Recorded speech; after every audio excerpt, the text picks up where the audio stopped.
also like to take this opportunity to welcome Sanjay, who is the chief patron and the founder of the school, and he has been a great support in making this happen. Just to give you an introduction, when we talk about Industry 4.0, and that's what was also the morning plenary all about, that's something which we have been hearing of late. Forbes looks at Industry 4.0 as a common term to describe business driven by AI, machine learning, robotics, automation, big data, etc., etc.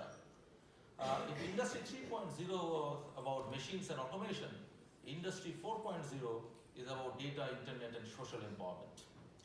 Now, if we quickly have a look at how management education has evolved over a period of time, the first school which came up was in 1819, which was the SCP in Paris. Now, that was a period, if you look at it from 1819 to around 1945, the first phase of the business education was driven mostly by the demand for managers. 1945 to 2000, which we can talk about as the second phase, it was about more scientific approach to management education, which was fueled mostly by the Ford Foundation report in 1956. Now, if we look at the phase 3, the first ranking which came up was in 1999, which was by Financial Times. And the economist ranking came up in 2003. Accreditation became more important, and that was the third phase if you look at 2000 till now. Okay? And the period beyond this will probably be Industry 4.0, the way we talk about, and how management education needs to align with Industry 4.0 is something with which we are all grappling, and that is what we wanted to find out through our work. There were some prior studies which formed the basis of this particular study. The first one being by Professor Shrikant Datar, David Gravin, and Patrick Cullen of AACSB, which was published in 2009, Rethinking the MBA. And the second one is the World Economic Forum report of what will be the future of jobs like. Now that came up in 2016, the skill areas for the future of jobs. Now, if we look at Rethinking the MBA, the work identified 8 unmet needs, namely global perspective, leadership development, integration, organizational realities, creative and innovative thinking, oral and written communication, roles, responsibilities, and purpose of business, and lastly, risk, regulation, and restraints, understanding the limits of markets and models. Now, those were the 8 needs which were identified some 10 years back, 2009. The World Economic Forum's Future of Jobs report talked about the 10 needs, which are namely complex problem solving, critical thinking, creativity, people management, coordinating with others, emotional intelligence, judgment and decision making, service orientation, negotiation, and cognitive flexibility. Now, these 2 reports are there in the backdrop, and we at IFIM thought of how these skills identified by World Economic Forum will be relevant to the context of India. And we partnered with the premier HRT Network. This is the Human Resources Development Network, which is a association of senior HR professionals to undertake a study to understand the industry needs. We looked at 2 specific questions. What are the specific unmet needs that these schools must address today? And what would be the response of the Indian corporations and academia to the new set of skills identified by the World Economic Forum? To give you a perspective of India, India has a population of 1.33 billion in terms of its population, and the GDP is around 2.48 trillion, 7th largest economy in the world, and it has around 3,400 odd business schools with an annual intake of around 250,000 and a faculty strength of around 60 odd thousand, 56,000 is listed over here.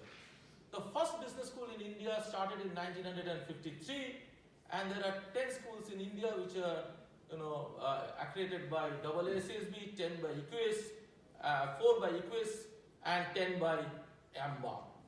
IFIM Business School, which I present, is the 6th school in India which was accredited by AACSB. It is located in Bangalore, and its positioning is about beyond tomorrow. So to develop professionals for the beyond tomorrow, for the future, which is to look at what are the skills which will be relevant beyond tomorrow. Now the survey data, we actually surveyed 292 executives through structured questionnaire. There were 3 roundtable conferences which were followed, where in 3 major cities, namely Mumbai, Delhi and Bangalore, where there were 43 executives who participated and 18 of them were CXOs. Now these were the key findings of that particular survey followed by the roundtables. The findings which came up through our work were these 10 skill sets of the IFIM-NHRDN needs of the industry, the way we define it. Number 1 being learning orientation and analytical mindset. Today morning we talked about lifelong learning, it came up very, very strongly. 2, a very important thing that came up was integration of data, communication and technology. Earlier it was just communication, today we are talking about integration of data, communication and technology. 3, the whole issue of solution orientation and problem solving becoming or assuming more significance than probably just strategy. 4, the whole issue of dealing with change and uncertainty. How do we deal with uncertainty and an unstructured situation going forward? 5th, the whole issue of people and team orientation. 6th, innovation and creativity emerged as a very important area which was already there in the earlier studies as well. Social sensitivity and cross-cultural orientation was a key area, and the whole issue of social orientation assumed more and more significance. The 8th one is very, very interesting, where we are talking about managing self, which is self-awareness, self-development, but the interesting insight that came out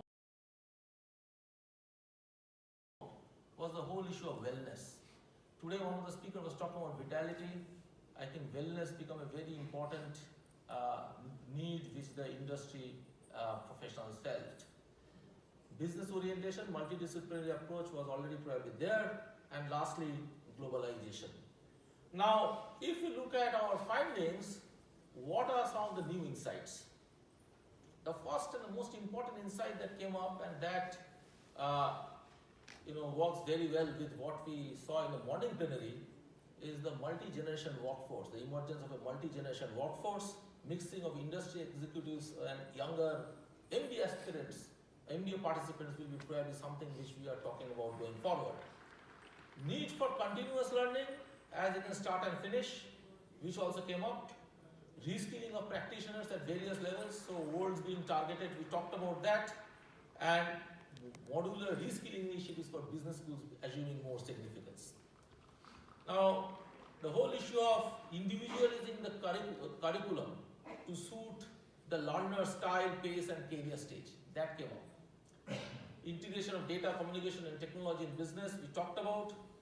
Then the other thing is that research to be integrated as part of the curriculum. The 6th one is the new one, wellness and fitness emerges as critical components of managing self.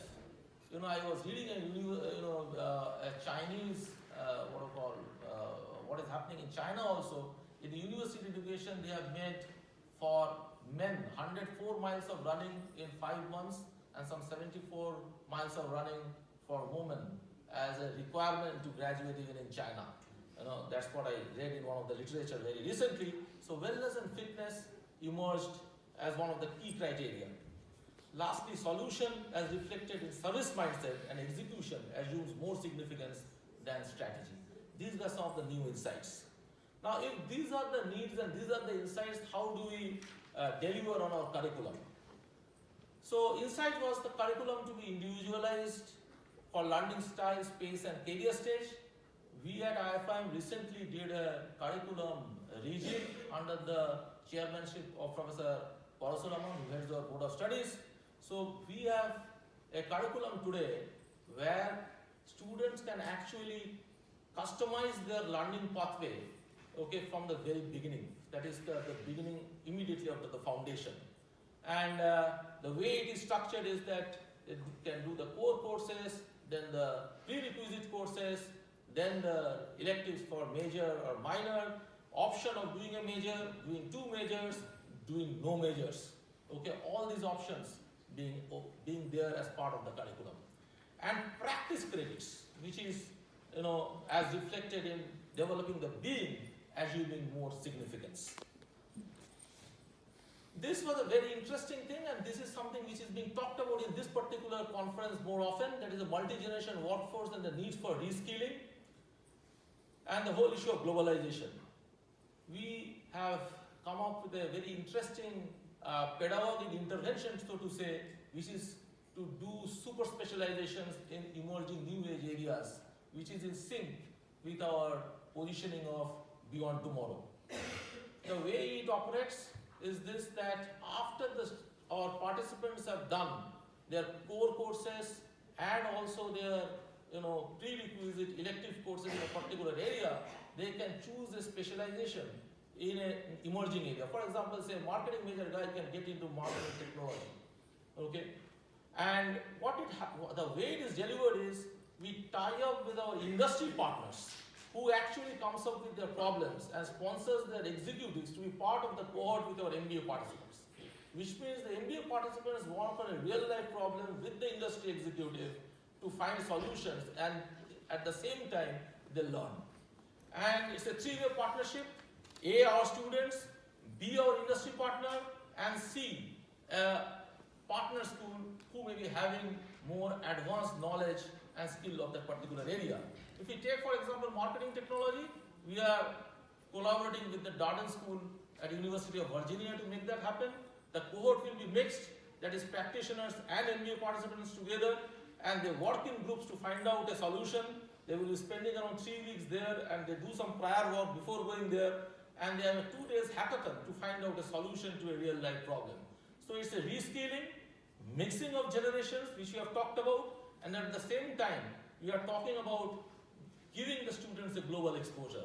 I think that's something which is very interesting with some of the global partners. And for example, Virginia Commonwealth, we are talking with respect to financial analytics, Texas at Austin, Macombs for big data analytics and blockchain. So this is something that the executive gets a professional certification and our students learn a specialized skill. That's something which is an outcome of this particular survey, and it is good that the international partner schools, which are have also come forward in making this happen. The insight, if we look at it, in terms of innovation and creativity being part of the curriculum and integration of research, we have 2 very interesting initiatives, that is design thinking and research innovation, design thinking and innovation incubation. The way it works is like this, that the students actually are given a workshop on design thinking to understand the whole issue of problem framing, etc. And then they work on a real life problem, which is an industry problem, to come up with a solution. Or they can work on their own innovation initiative to come up with an innovative enterprise. The 2 that we have mentioned over here is a hostel backpack, which is one of the innovations which our students came up with, which is an entrepreneurial venture to really make a solution for students who come to the hostel. Okay. The second one is Rhythm on Wheels. These are 2 interesting outcome of this particular project, which happened very recently. The issue of social sensitivity and social responsibility and sustainability being an important need. Empathy, we talked about what machines cannot do and what humans can do, which is the whole issue of empathy. And the issue of dealing with change and uncertainty. We have a required curriculum on social internship, which means instead of a corporate internship during summers, our students actually go and work with social organizations in the remote rural areas, okay, to understand how and to work in an unstructured situation. Two, they also appreciate the universality of frameworks and what are the boundary conditions within which the frameworks operate. So this is a very interesting and innovative initiative. This, of course, is a very new one, wellness and fitness. And I am glad that we have a very interesting program called Personality Enhancement Program, which means each of our students have to get into a program which deals about fitness and wellness. So unlike other MBA students, our students get up at 6:30 and they either do yoga or they do gym or they do Zumba, which is part of the curriculum and is also graded. And it's good that our top leadership is also reasonably fit. I talked about Sanjay.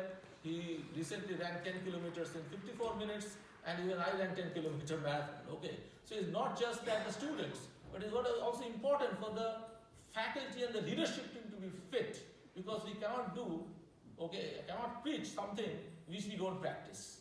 Okay, so it is very important that all of us are really fit, and this is a very interesting initiative which has got widespread appreciation from industry as well.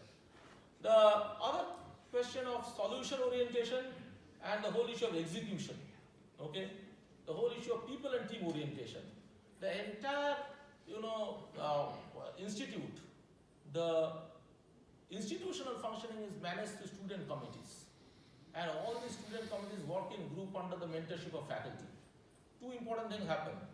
They know how to give and take feedback, they know how to work in a group, and also the issue of implementation feasibility. And most importantly, how to influence without power.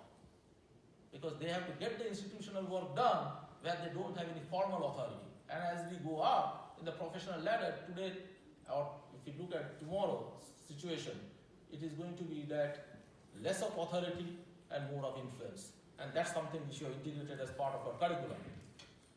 Integration of data, communication and technology. We are coming up with a platform, which is Internet of Education, where there's a platform, there's an AI engine, and the students work on that platform to learn how to integrate data, communication and technology. Of course, digital business strategy has now become a required course as part of the curriculum.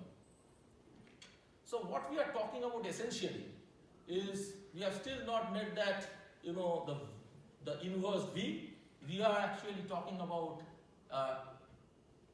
execution of a T in the true sense of the word. So if you look at the bar on top, we are talking about the foundations of management and the broader being skills, which is important. Now the T, if you look at the complete T, the bar on which the parallel bar rests is about the specialization and the super specialization. And that's why the T looks sharper. It is not just a flat T, but a sharper T. So you not only specialize in marketing, but you specialize in marketing technology. You specialize not just finance, but fintech.